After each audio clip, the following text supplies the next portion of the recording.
ನಮಸ್ತೆ ಕನ್ನಡ ನಾಡು, ನಾನು ನಿಮ್ಮ ಪ್ರೀತಿಯ ಜಯಶ್ರೀ. ಇವತ್ತಿನ ರೆಸಿಪಿ ಏನಪ್ಪ ಅಂದರೆ ಮಾವಿನಕಾಯಿ ಉಪ್ಪಿನಕಾಯಿ ಹೇಗೆ ತಯಾರು ಮಾಡೋದು ಅಂತ ನೋಡೋಣ.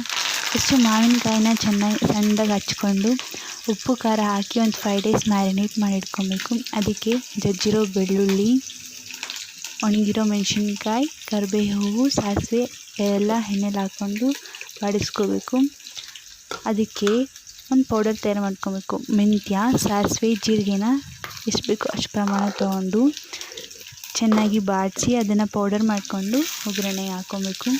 ಆ ಎಲ್ಲ ಮಿಶ್ರಣವನ್ನು ಮಾವಿನಕಾಯಲ್ಲಿ ಹಾಕ್ಕೊಂಡು ಮಿಕ್ಸ್ ಮಾಡಿಕೊಂಡು ಉಪ್ಪು ಖಾರ ರುಚಿಗೆ ತಕ್ಕಷ್ಟು ಹಾಕ್ಕೊಂಡು ಮಿಕ್ಸ್ ಮಾಡಿಕೊಂಡ್ರೆ ರುಚಿಯಾದ ಮಾವಿನಕಾಯಿ ಉಪ್ಪಿನಕಾಯಿ ರೆಡಿ.